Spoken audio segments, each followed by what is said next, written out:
Hello दोस्तों, इस video के माध्यम से आपको गैर व्यापारिक संस्था यानी कि अलाभकारी संस्था से संबंधित थ्योरी बताने जा रहे हैं जो आपके पेपर में पूछा जा सकता है और एक सवाल भी बताएंगे जो पूछा गया है। पूरी वीडियो देखेंगे तो आपको अच्छा भी लगेगा और समझ में भी आएगा। तो थ्योरी में सबसे पहली बात होती है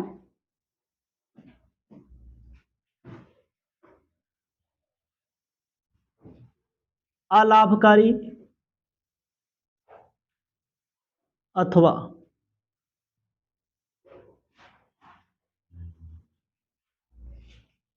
गैर व्यापारिक संस्था किसे कहते हैं या क्या आशय है। लिखवाएंगे नहीं इसको। अलाभकारी संस्था वह संस्था होती है जिसका उद्देश्य सेवा देना होता है, लाभ कमाना नहीं। उसे अलाभकारी संस्था, गैर व्यापारिक संस्था कहते हैं।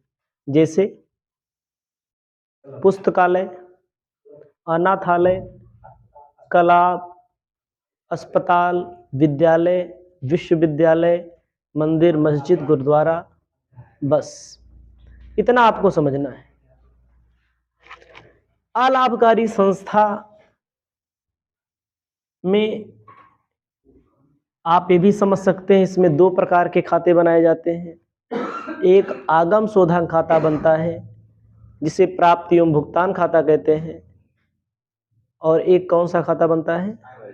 आय व्यय खाता। तो आपको हम बताना चाहते हैं, पेपर में पूछता है आगम शोधन खाता किसे कहते हैं।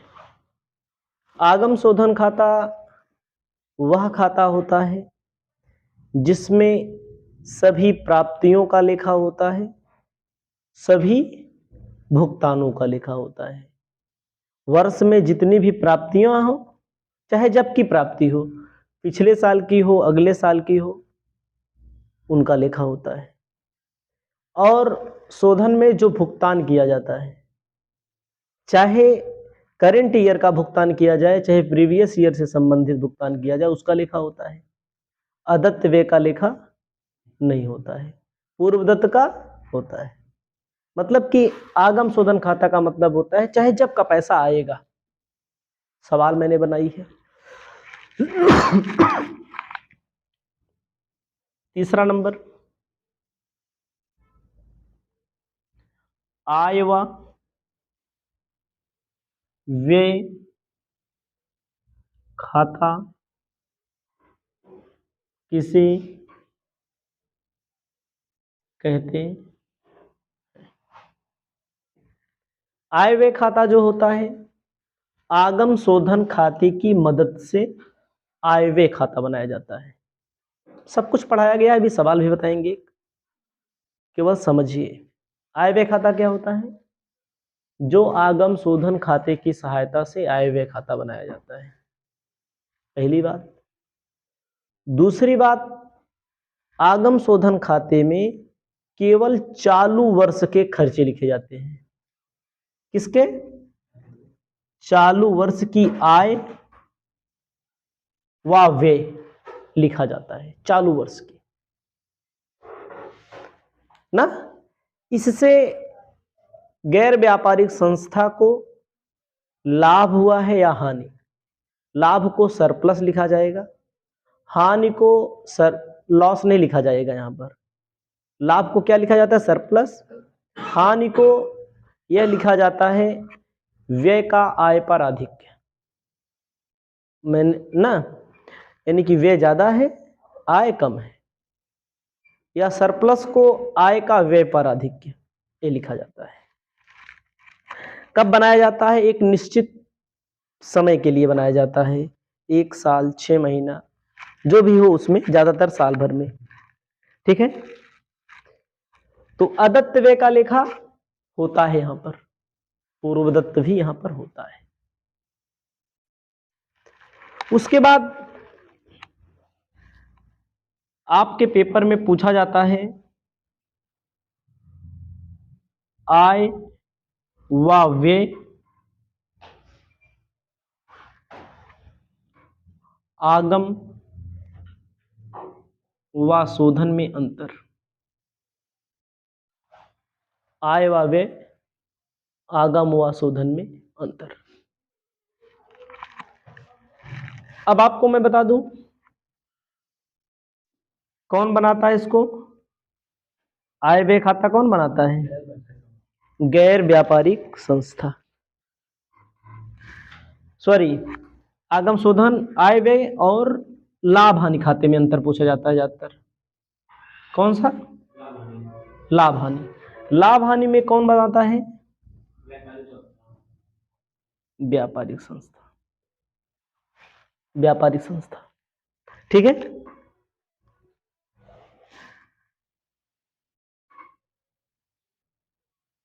अधिशेष, अधिशेष या कमी जानने के लिए बनाया जाता है। यहां पर लाभ अथवा लाभ हानि खाता किसके लिए बनाया जाता है? हानि जानने के लिए बनाया जाता है। उसके बाद तीसरा नंबर, निश्चित अवधि।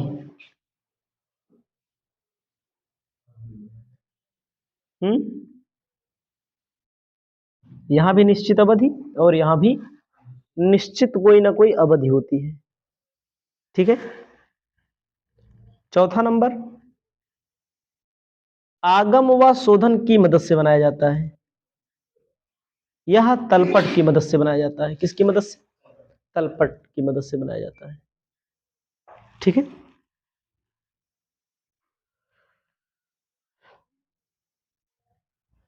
तो इतनी सारी चीजें आप लिख लेंगे। आप अपने हिसाब से भी कुछ चीजें जोड़ सकते हैं।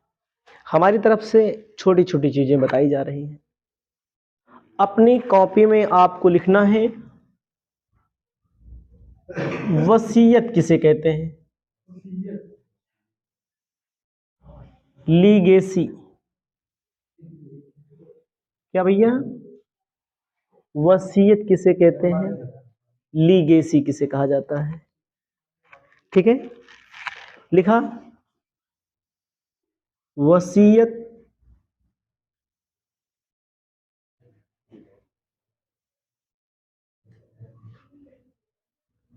वह राशि होती है जो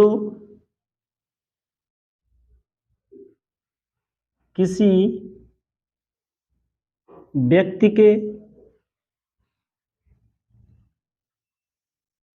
इच्छा से, किसी व्यक्ति की इच्छा से, सॉरी, वह राशि होती है जो गैर व्यापारिक, किसी व्यक्ति की मृत्यु के बाद, वह राशि होती है जो किसी व्यक्ति के मृत्यु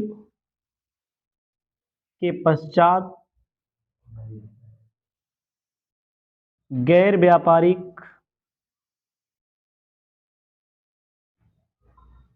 संस्था को प्राप्त हो जाती है।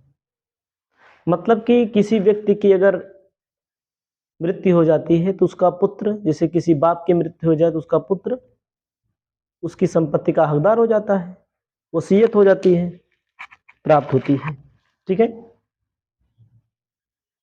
जिसे बैलेंस शीट के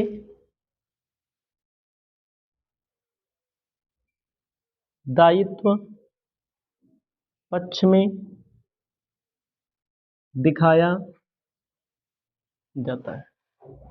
बैलेंस शीट के दायित्व पक्ष में दिखाया जाता है। इसको लिख लीजिए। आपको आगे लिखना है समर्पित कोष किसे कहते हैं?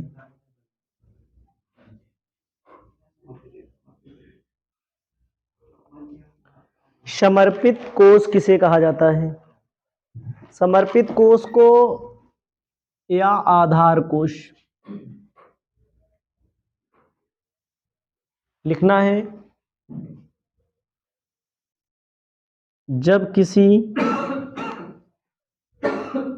गैर व्यापारिक संस्था को, ठीक है, जब किसी गैर व्यापारिक संस्था को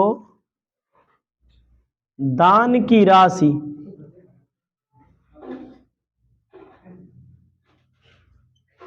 अधिक मात्रा में प्राप्त होती है तो उसे संस्था की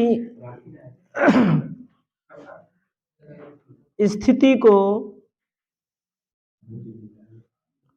सुदृढ़ करने के लिए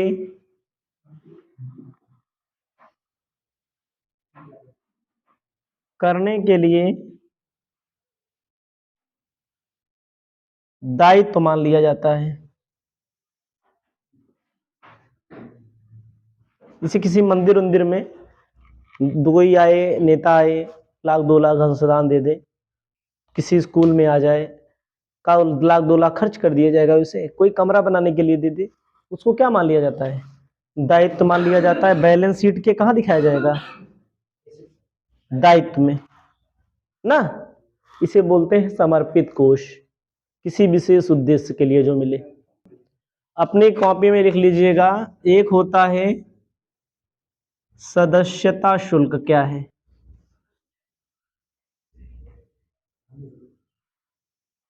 अपनी कॉपी में जब आप लिखेंगे सदस्यता शुल्क, लिखना है गैर व्यापारिक संस्था के आय का प्रमुख स्रोत है। कौन सा? जैसे आप लिख लीजिए, कहीं पर मंदिर होती है, मस्जिद होता है, गुरुद्वारा होता है, उसमें कई लोग कमेटी के मेंबर होते हैं।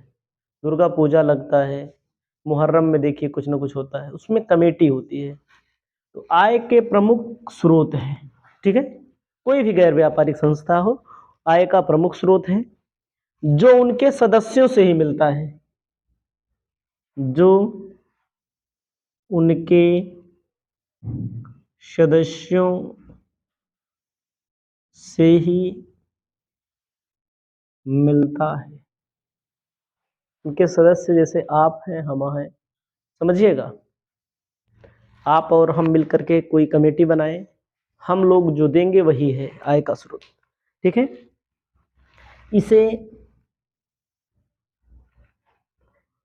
आय व व्यय खाते में कहाँ दिखाते हैं? आय शीर्षक में दिखाते हैं।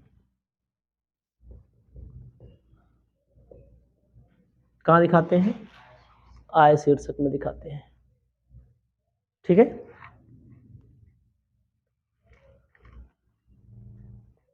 और एक होता है आजीवन सदस्यता शुल्क। सदस्यता शुल्क, आजीवन सदस्यता शुल्क पूंजीगत प्राप्ति है भैया। आय बार बार नहीं मिलेगी, सदस्यता तो हर साल मिलेगा। आजीवन का एक बार पैसा दे दीजिए, अनलिमिटेड आप सदस्य बने रहिए। ये कहाँ दिखाया जाता है? बैलेंस शीट के दायित्व पक्ष में दिखाया जाता है।